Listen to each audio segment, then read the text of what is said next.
زبان چینی سخته. تیه نه با بنیاد چین. بزن بریم. 你好，我叫冉阳沃苏里，我姓沃苏里，我来自伊朗，我今年14岁了。我住在中国，学习中文和中国文化。我对学习中文非常感兴趣。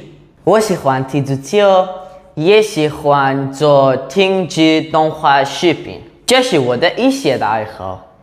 谢谢大家的观看。 گفتی چینی یاد گرفتن سخته؟ کی گفته؟ فقط کافیه توی سری ویدیوهای جدیدی که قراره تو اینستاگرام بنیاد چین با من باشی میتونی تو 6 ماه چینی رو کامل و راحت یاد بگیری. فقط کافیه همین الان پیج اینستاگرام بنیاد چین رو فالو کنی تا قسمت‌های بعدی رو بتونی ببینی.